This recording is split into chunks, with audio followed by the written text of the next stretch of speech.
then vote emathenden. Umukele Jesu kangi-50. Njengoba nibona skipper sami I've been blood washed. Blood washed. Blood washed. Yeah. Ngakholwa ngisesiswini. Actually, I'm not going to live a double life anymore. I'm just going to live and live for Jesus Christ and Jesus Christ alone.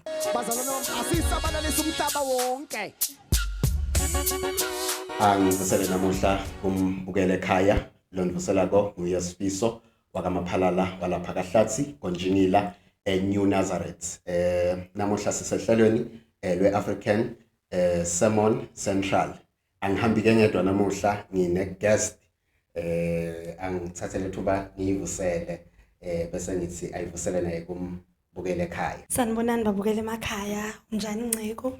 Libito lami ngingiPrudence ngwakamhlanga. Ngisuka ke endaweni yale ndasile esincane. Labanye abantu uthi ngikuphe esincane but nawubheka nje kuBosithobela.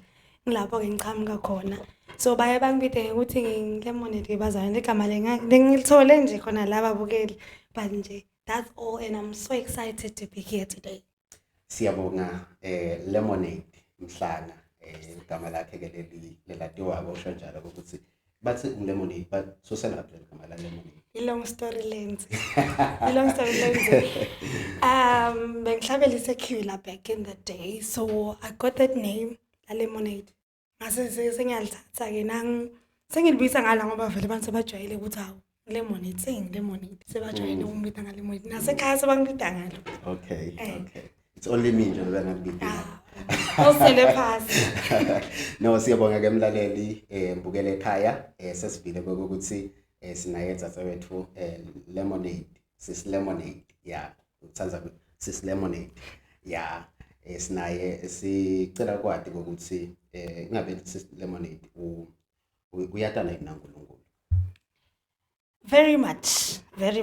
Uyathi some people define ukuthi ngiyakholwa but me I define myself noma ngathi ngisinzisiwe, you know, you have been saved. I don't only believe in God, but I have been saved by Jesus Christ. That's my definition. What's my stand between me and God? So mine babukele emakhaya ngisinzisiwe and I'm not ashamed. As a young person, I'm not ashamed of the gospel and to say that I've been saved by the blood. Njengoba nibona skipper sami I've been blood washed. Blood washed. Blood washed. Yeah. Siyajabula ke kuba na sis Lemonade lothi uyatana naNkulunkulu usinzisiwe blood washed. Siyabonga kakhulu. So uhlangana nini naNkulunkulu? Ngikhulele esontweni mina. Like my dad is a pastor. So kusukela ngasesiswini I have been going to church. I've been going to church ever since ngaba sesiswini. Ngakholwa ngisesiswini. But on ngikhulele esontweni, I praise team, I participate, you know, but ngiphila lo wabo double life. Yabona mosla wabo double life uthi hayi ngenda just because ngijwayele and plus ngikhulele khona. Sengiphila ke nale double life yami until I reached varsity 2022 January. That's when I had an encounter with Jesus Christ. And then I made a decision because now I'm going to serve him. This king, lewe basolo batali bangifundisa ngaye, bangitshela ngaye. Nyalo sengimbonile and nyalo I'm taking a different direction. I'm not going to live a double life anymore. I'm just going to live and live for Jesus Christ and Jesus Christ alone. That's wonderful. Kuhle kakhulu. Ngokuthi uhlangane naNkulunkulu ekuphileni kwakho sewushito ngokuthi umthatha uNkulunkulu sewuse varsity. Yes. So yini into le yakhe inspiration ngokuthi uthatha uNkulunkulu uthatha Jesu, if that's what you're asking. Noma sewukhulile so yamzinga. Yay, labanye bathi bathawa mthatha sena banabo 40. Well, mina ngiva ngathi there's no right age, there's no right time, or akusi too early or too late. So give me, it was not about ukuthi I had the atmosphere or the time was convenience or conducive. I had an encounter. I want to talk on an encounter and there's something labanye bahlale bamukela Jesu. Yabona bengilengamukela Jesu. Yawa then vote emathenden. Umukela Jesu kangi-50. phenduke na next week ubuyele, but then nawubuyele ekhaya kuba ngumlilo wa 2 weeks, sekuphelile sophinze you're back into the double life. But then the time 2022 watfikela yena mathupha. No one, I was not in church, I was not attending, there was no pastor before me, but I had it's something I cannot explain, but that encounter changed my life and it made me who I am today. Wow. 2022 umukela Jesu sewube neluhambo naye kuNkulunkulu from 2022 till now it's 2025. It's 25. So umemukela which month mhlambe mangabuka Naqala nje umnyaka njalo. Maqala umnyaka. Okay. Lokusho sewunemalanga vele. Sewunemalanga hamba naNkulunkulu. Ingabe usahamba naNkulunkulu ngumaphi ema challenges lo ufike wafeyisana nawo as a young person, mhlambe ungasitshela ama challenges, mhlambe usitshela ngebumnanzi lo bu experiencile ekhambeni kwakho naNkulunkulu. Okay. Kanti challenge lenkulu ngiloku balancesa ifaith nema expectations. Uyabona kunalento ukuthi ugathekile ukuthi wendele lokho ezumzalwane. Lapho usekumzalwane usakhula and kunedindwa maybe their habits la gamuka kancane. So kanze usina usaqala la ekhambeni naNkulunkulu noma usesemncane usa Bible define ukuthi usadlala ibisi. So people back expect ukuthi wena ngabe solapha but wena usasela. So kulukhuni bamba. Kulukhuni sometimes others ukhanza ukuthi they are battling with it. So lo usazamenza baye ukuthi I should dress modestly. Language lengisayikhuluma. Sometimes ngisenebangani ke futhi laba lengabashiya le bathi labanye ukagcobi nje ngabashiya kagcobi. So labangani bami basekhona but yabona nalokukhula kulukhuni ngoba kusenetinto that are pulling me. And ngikashana ngisesikolweni, I'm not really next to my pastor esinceni ukuthi utawukhona ukuthi angibambe maybe every week angithole. So kube ngilo ukuthi balancing the faith and expectations. Abantu bake expect ukuthi ube lapha. Lokunye ngilokuba consistent. Hayi baba. Why kulukhuni yeJehova? I think that's what everyone now mbukele ungafakaza ukuthi being consistent is a very big challenge. Being prayerful every day, reading the Bible every day, fasting when you should fast. Now you have committed to do something, it's really hard. It's a challenge for everybody. Ulukhuni lolhambo lo lesihamba kilo ukuthi ube consistent. But ke uNkulunkulu uyasita each and every day. Lokunye nama criticisms. Hey, you're being criticized every day. Now like my social media, now that I am creating this Christian content, it's still a challenge. You're being criticized. Kuthiwa Jesu lona unjani. You're being criticized. Umncane kangaka abantu labancane. So bonene like now you need to experience life before you come. So yabona like ngiloko nje ukuthi there are so many challenges but lawo ukuthi we are being criticized and now sesemncane ngeke ngakhuluma nje nalomnye ukuthi now sesemncane ungasheshe ulimali. You can only be helped by the Holy Spirit. Manje ngisida nguya otherwise ngana mhlambe ngaphuma eceleni njengento ebhasi. Mhlambe ungasitshela into letinhle noma lokuhle lofike wakuthola usenikela impilo yakho kuNkulunkulu. Yini lokuhle lokuzuzile? Okay. One of the best things it is the gift of the Holy Spirit. You know, nangabe usengakakholwa you'll not understand ukuthi kuba namoya ongcwele usuke unelisito lolidudane kanganani. So ngamoya ongcwele I've been able lenta kubala nyalo. It is a result of the Holy Spirit. Ngikhona ukuachieve. Nanyalo lokumele I think it's the power of the Holy Spirit. One of the things it's boldness in speaking about Jesus Christ. Okay. Like ngifunze kuba bold and to hold high esteem in speaking about God. I feel like it's not everyone that can do that. Some people I should keep it to myself. But I've gained the Holy Spirit in and the Holy Spirit is making me do things that I wouldn't normally do as an ordinary person. I've also seen God turning my weakness into strength. You know, the Bible in our weakness we see the strength of God. So as in I've seen the strength of God when I'm weak. yena ngimbona empilweni nami angigcwala emandla. That's why ilizwi laNkulunkulu lithi the joy of the Lord is our strength. So yathi some days uva ngathi your life should be there, but it's not there because you have that which is the Holy Spirit. And also I've discovered the purpose yami, which I think ikwangenda ukuthi ngisale ngibuya ngiba ne-focus ngathi uthi lamhlabeni ngidele ini, because it's easy to get depressed, it's easy to be anxious nangabe awazi nalokuthi wendani uyaphi. So nyalo I think God is helping me to be aligned with what I should be doing at the right time. All right. Wow.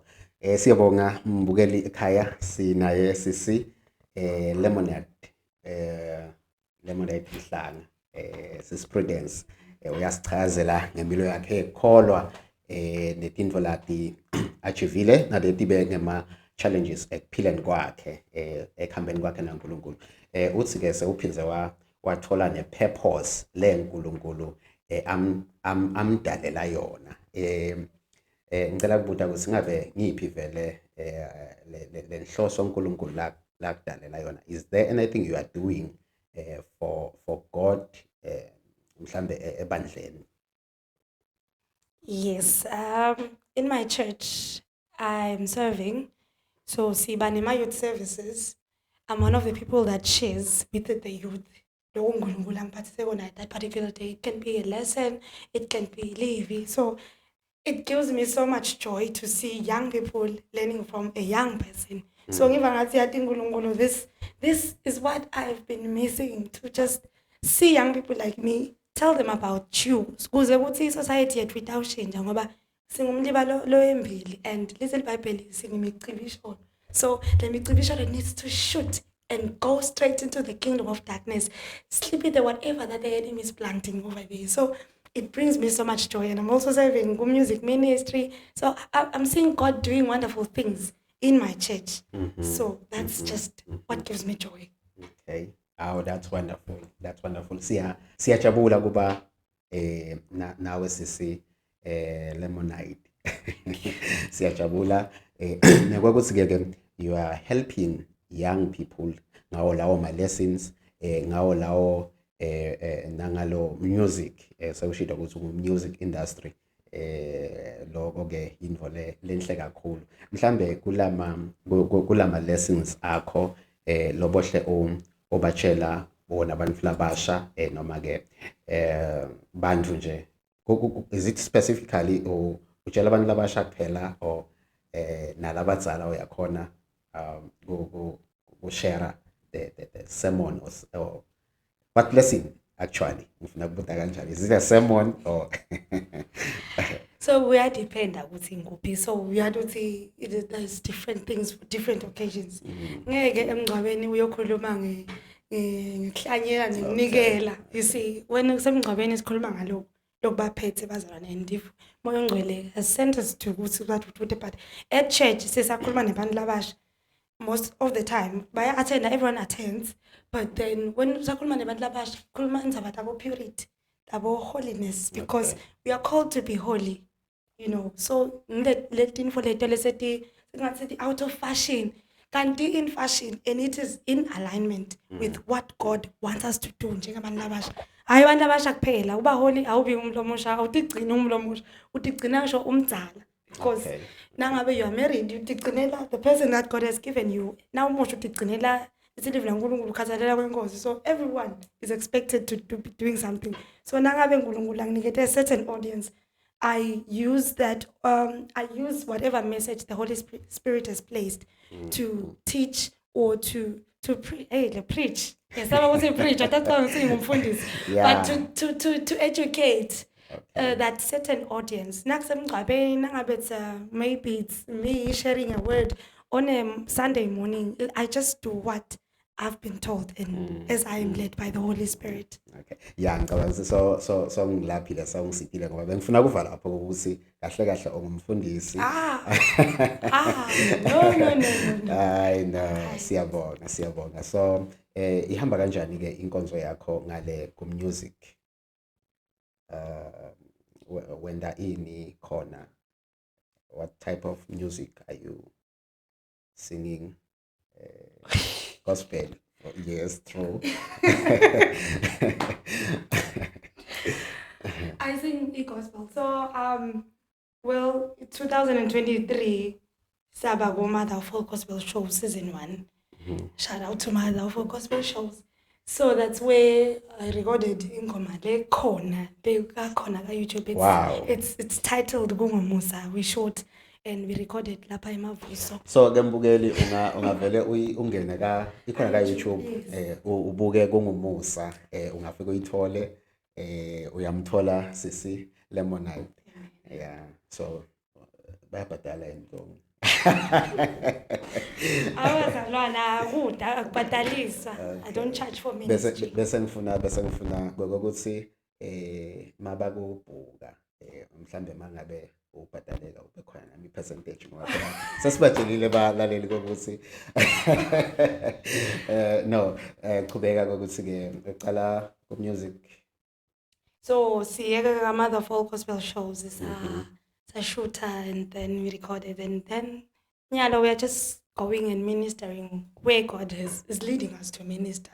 Basically, that's all about music, and then I'm available for bookings, but I'm just doing and being at the place where uMoyengcwele angibeka khona. So now ngibona lapho esontweni lakho ngilapho uMoyengcwele angibeke khona ngaleso doing ministry, doing music, the kind of gospel music that I do. I don't think that's what kind, but ngihlabela music as I am led by the Holy Spirit. Akusende, shasende siyathomoya. Nangabe ngadlana ku I don't know contemporary. Nangabe it's contemporary. Contemporary music. Khona lapho contemporary music. Sihlabela logo as the Holy Spirit gives us songs, and also nangabe there's a new song the Holy Spirit layibekako. Maybe so tangva ngihlabela ingoma longayade. I just sing as the Spirit leads. Nangabe siyahlanganisa lokho nje uMoyengcwele asiphe kona. There's no really specific kind ukuthi hayi mina ngihlabela ijazz ngihlabela amapiano noma ngihlabela ini. I just sing as the gospel, which is the good news. I just sing the good news. So that people baphile labaphilako labasinzako basinze ekusitwa nguMoyengcwele. Labasinzako basinze. Abasinze. No, siyabonga. So mawubuka uqale nini khona kuhlabela udikhanza ukuphi mhlambe eminyakeni le qhubekako asesibekise nje eminyakeni lesihlanu ledabo ku music wakho, music industry udikhanza ukuphi? Ukuhlabela njengoba ngaqala ukukhonda ngisesizweni. So isikhanze yabona na umfana emfundisi automatically you are expected to serve esontweni. Nanga sishasha uyahlabela ushaya keyboard, but you need to be physically somewhere. So njengawo most of people labakhulele esontweni, so ngikhanzeke ngihlabele esontweni ngahlabela, and then now usakhula abantu bakubona uthi mayahlabela wena mfana potential man, this thing can grow. Ungagcina ehlabela lapha, then nasengiya kuma auditions ngalo 2023 ka Mother of All Gospel Shows sengaqala getting more recognition from bazalwane labanye, so sebabona ukuthi Prudence ukhona. So going forward, I'm really expecting the Lord to help me ngoba lama projects nale lesiyiyo nyalo adzinga imali, and it is only God that can help us with this execute lama plans now. So maybe now nangabe uMoyengcwele asitile, we do a recording in the next maybe 5 years or so, do live recordings, siqhubeke le YouTube channel and try to grow it. Sibone ukuthi uMoyengcwele usibeka, because this is ministry and most of people abasebenza tincingo, so the only way to reach them is to record and give the music to the people so that they can get the message Moyengcwele ayibekile ngoba ingoma nakakunika Moyengcwele njengoba ahlala nginika kusho ukuthi kukhona lele siyakhona, and it's a good place. So I'm just trusting the Holy Spirit ubona ukuthi which direction can we take sukela manje going forward. Okay. No, siyabonga sesivile ke mbukele ekhaya ukuthi siswethu uyahlabela and uyayibona inkonzo yakhe yokuhlabela iyakhula kule minyaka lengu5 le Dabo yakhanza arecordile live so nathi ke siyacela ukuthi simbambise la singambambisa khona ushilo ukuthi i-challenge lenye lekhona kuyaye kube imali but ke sesikhulume nawe mlaleli nawe mbukele ekhaya siyathi ukuthi imali akusinkinga yabona ukuthi sekuhamba kahle le shengezi so go ministry yakho yokuhlabela I don't think go easy always ngabe ngimaphi lawo ma challenges lo afacako lo afacile ushilo wathi usase so ashilo mhlambe lamanye awo ukuthi kuyaye kube imali ofisa mhlambe ukuthi ukhicita ngeminyaka ingabe lokunye kuyaye kube ngikuphi nje lokungaba lova ngathi akwendi lo msebenzi ugijime ngelitubane lelisetulu beside money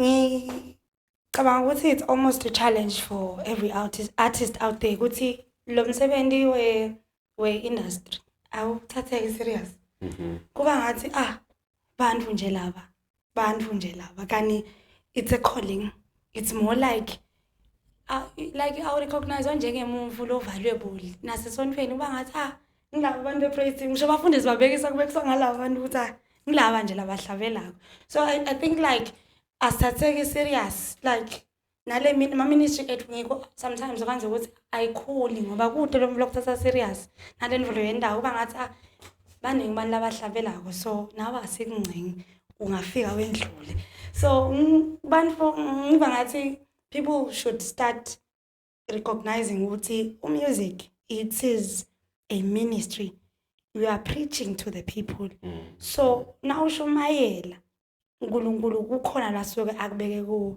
so kuyaye kube maybe ukuthi labazalwane lo khonda nabo noma lo tinikele kibo well me I am serving under umfundisi kuyaye ukuthi maybe when they can start recognizing not my pastor not bazalwane bami in general ukuthi baby people labangaqale nje ba recognize ukuthi like si bahlabelele noma sima ministers e music sibantu nathi that are called by God and if they can start appreciating that in so many ways maybe uNkulunkulu kukhulu lokulanga mix akhona there's like a lot that we can achieve and when we can start getting the support that we are supposed to be getting from our local churches to the audience outside our local churches. Okay.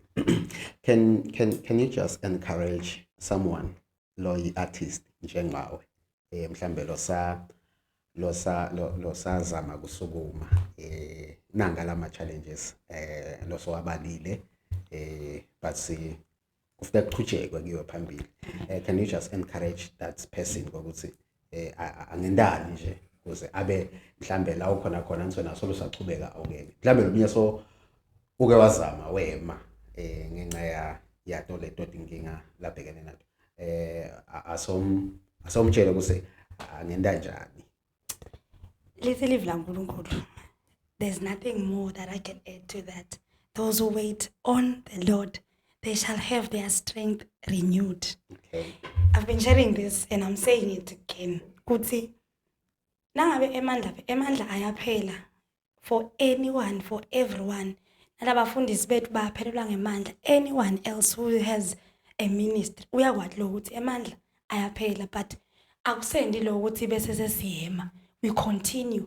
Nangabe uva ngathi emandla ayaphela noma uva ngathi imfundo yendako people are not recognizing it noma akwende ngale ndlela bofise ngayo noma lobo cabanga ukuthi tawende ngayo just ask for help from God to give you new strength to renew your strength also lenye into lesibulala ukuthi we want to compare ourselves to other people don't compare your journey to any other person ngibekise ngabazana labakhona lesinabo that we know labanye sebadiwe nyalo so wena kwakho ukuthi ungabuki what's around uthi hey maybe hey lona sibe sinaye ka Mother of All Gospel shows nyalo siyalingana ngeminyaka but nangiyena sohlabela le ku joy celebration ena mina ngisasela ngihlabele somveli lami kodwa umlo ngatiko nema followers la ngithuka TikTok no one is liking my content. Don't compare yourself. Ijourney yakho yehlukile. uNkulunkulu kubitele wena nje buka uNkulunkulu ngoba nangabe ubuka uNkulunkulu then God is going to pull you to where he is calling you. Maybe akakubite nani lo yendako wena awutati ukuthi la ukhona khona you're in the wrong place. Sometimes it does happen ukuthi maybe awuphumeleli nje it's because you are in the wrong place. So align yourself, look unto God. Emandla akathi nangabe uNkulunkulu kubekele lokhu la kubekele kona angeke ahlala ngakunikete emandla. He has never and he will never deny help and strength from anyone lothembela kuye.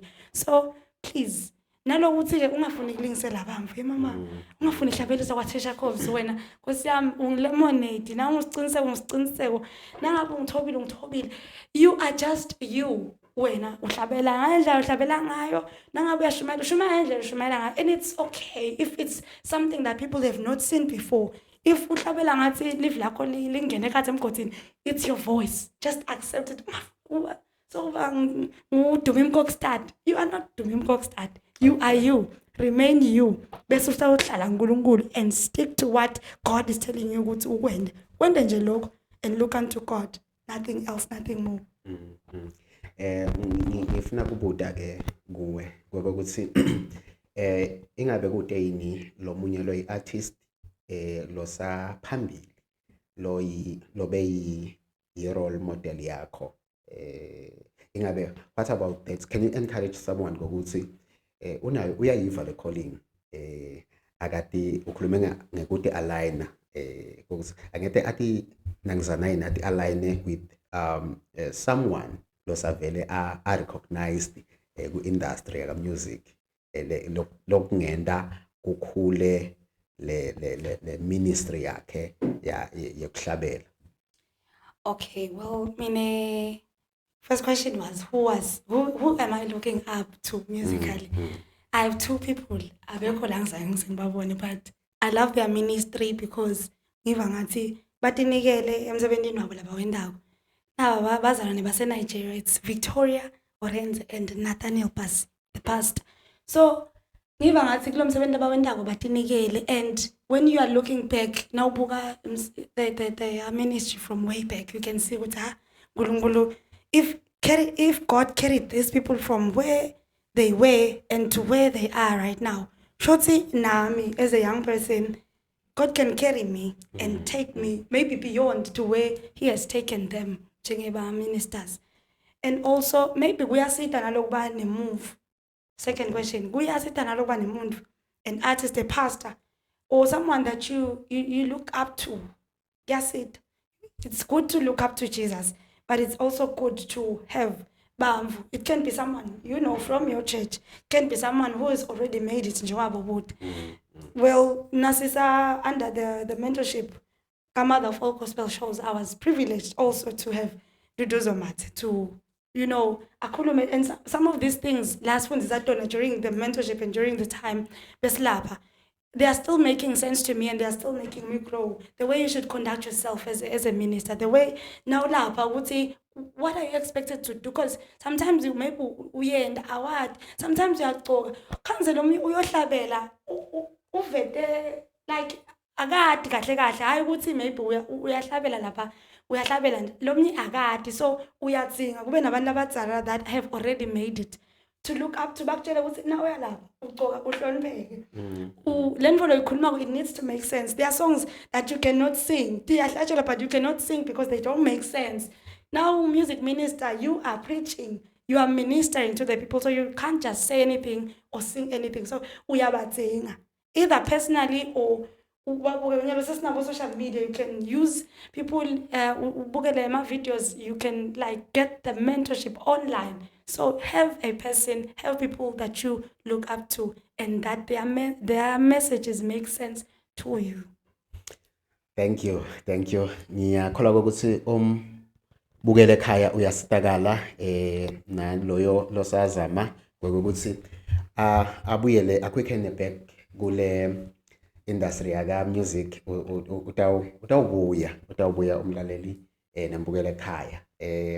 So usitshelile sisi ngetinto letiningi. Can you just sing one song? Sesike sikuve nje uThabule. Just one song. Mane leave bazalwane Lishilo. Namuhla it's a Sunday ubuya esontweni boyokhonta. lihambe lekuhlabela vele alikho mama. Yeah. Aliko namuhla. Maybe next time when I come back now. Ngiyakhuluma. Aliko shame.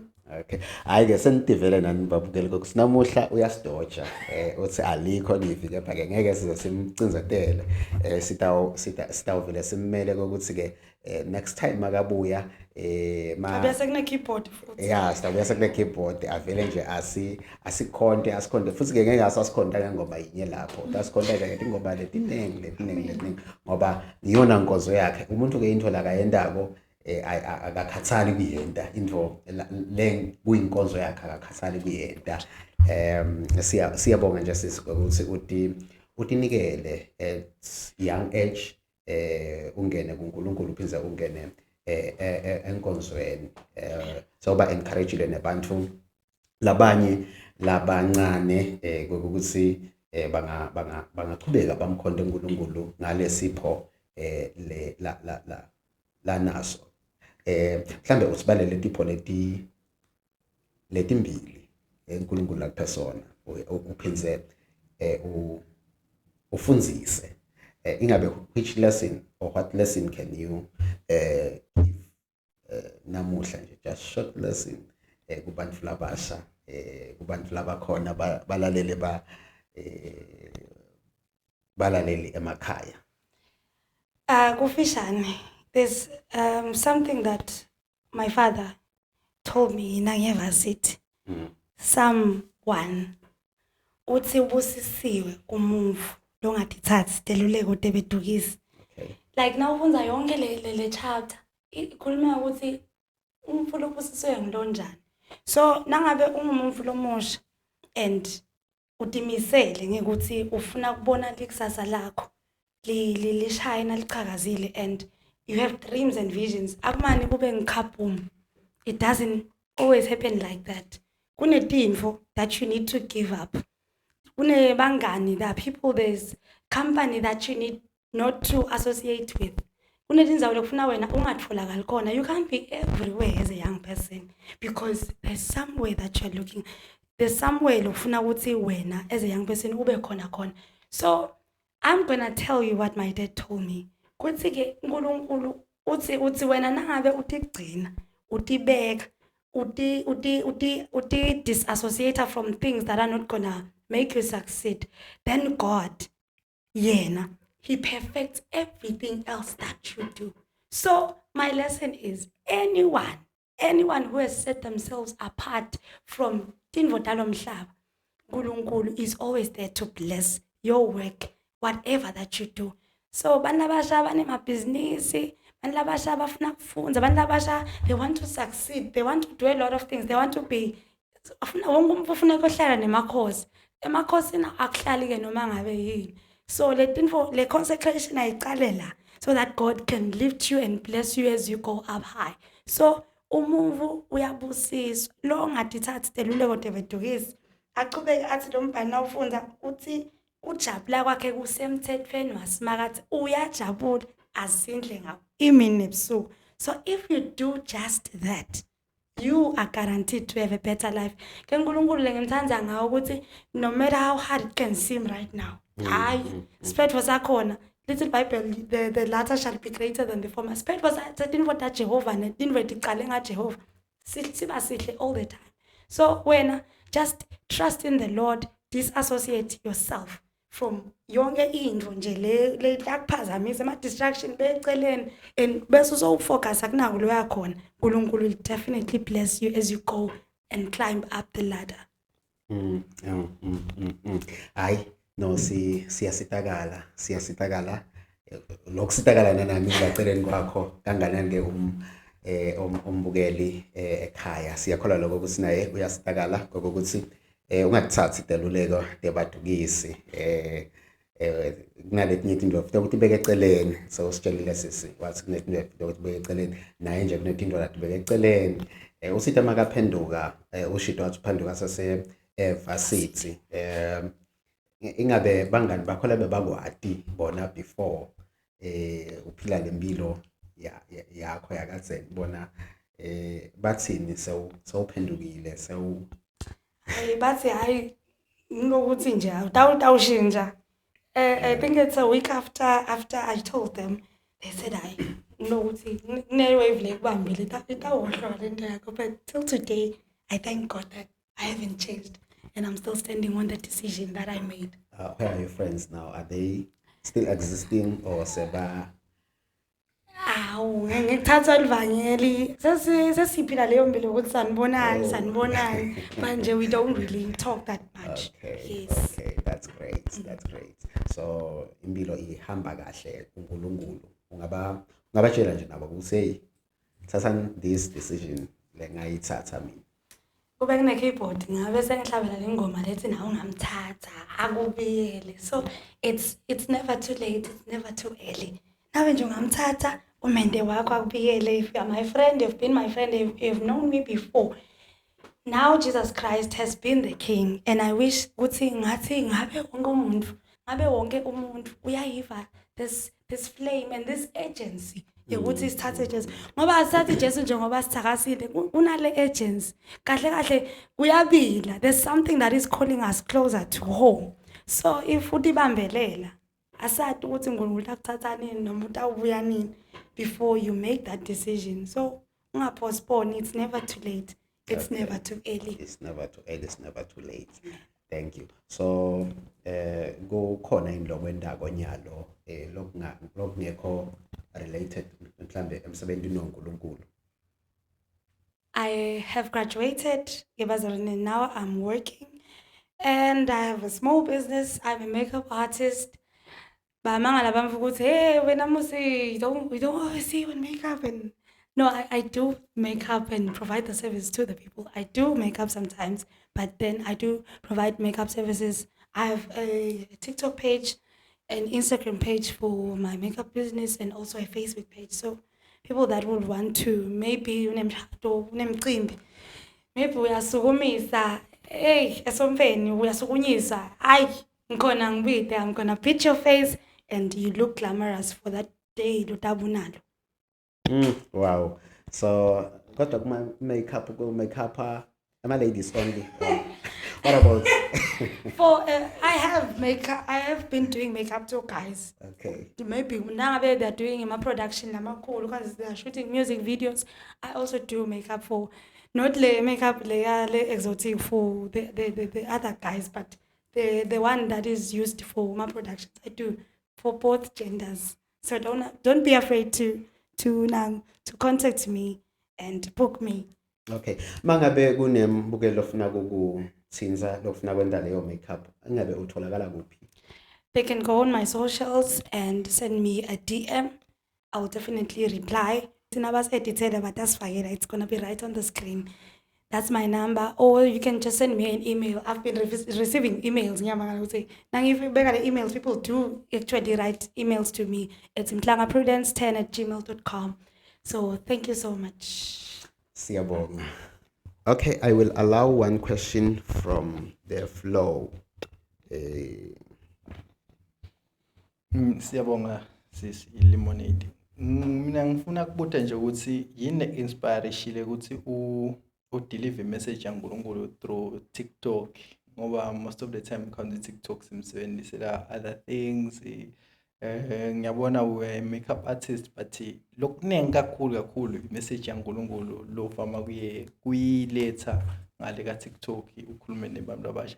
Yini le inspiration noma lokwenda ukuthi okay, let me go to TikTok and preach the gospel?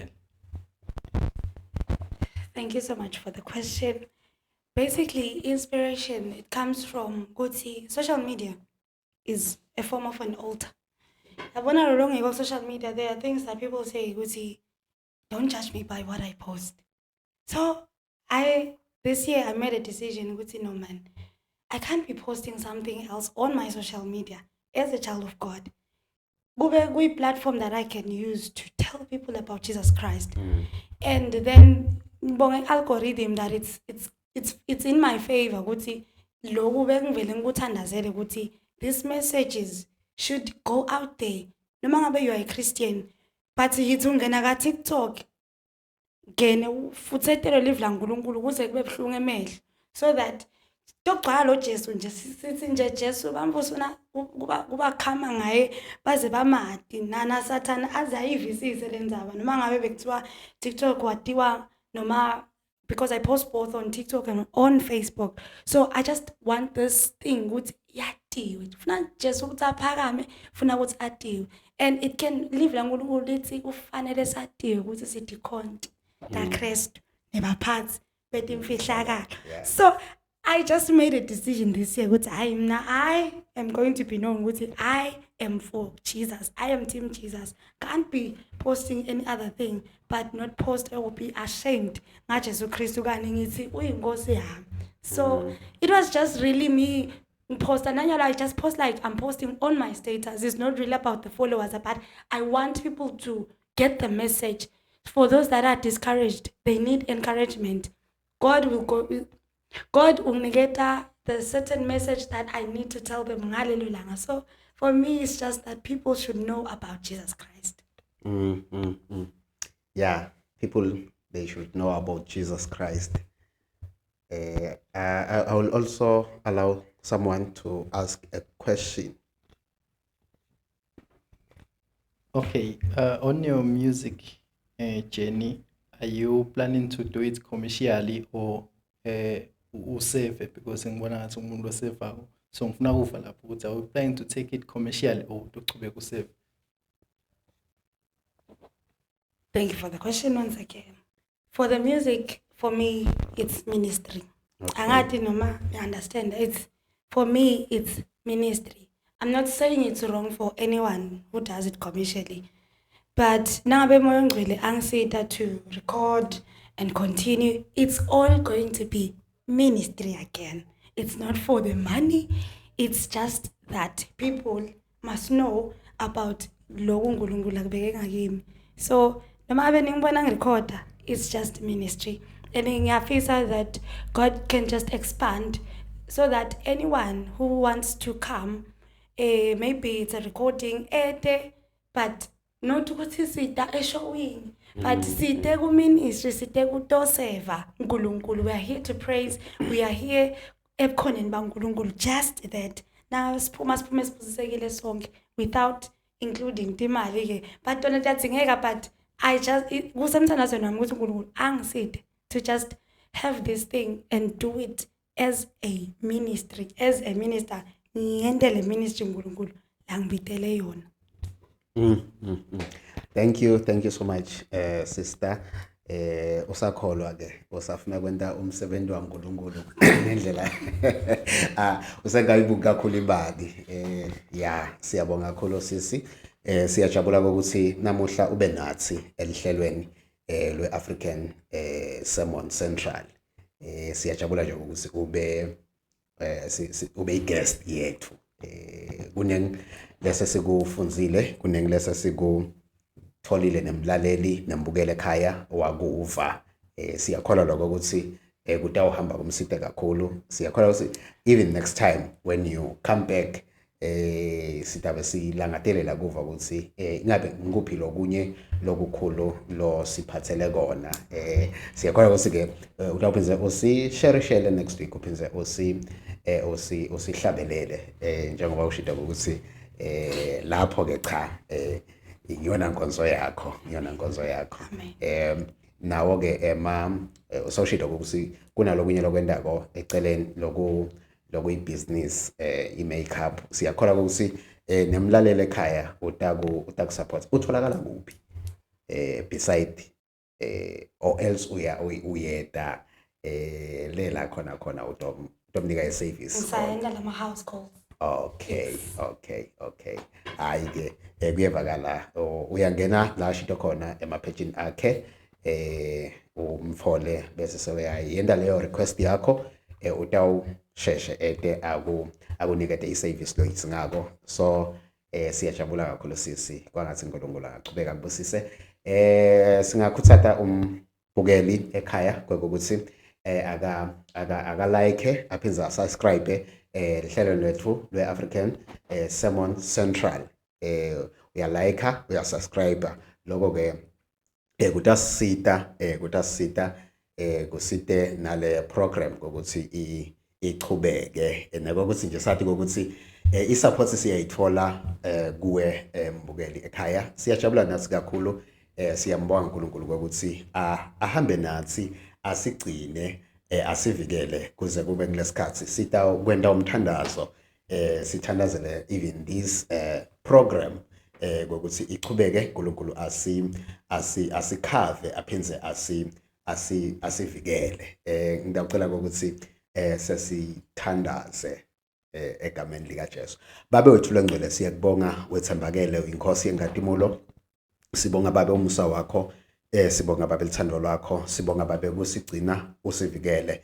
Siyabonga babe nanasikhathi lesihle losiphe sona, nanathi inkulumo lesitendile uNkulunkulu egameni lika Jesu Kristu waseNazaretha. Sesiyathandaza babe wethu lengcwele nangitsatse wethu siyasonzela naye babe ebukhoneni bakho egameni lika Jesu. Kunenkonzo babe lomphe yona uNkulunkulu wami, ngiyamthandazela Nkosi, yende babe ikhule empilweni yakhe egameni lika Jesu Kristu. Siyathandaza babe wethu lengcwele nayinele program babe isachubeka, siyayithandazela Nkosi, yende babe ikhule egameni lika Jesu. Siyathandaza babe, siyamelana nawo onke ema-challenges babe langamelana nayo, akanamandla akanasabelo. uNkulunkulu wethu siyakuthandazela babe wethu lengcwele egameni lika Jesu. Siqinise nathi, wendele buhle, lidunyiswe liphakanyiswe lakho igama. Amen.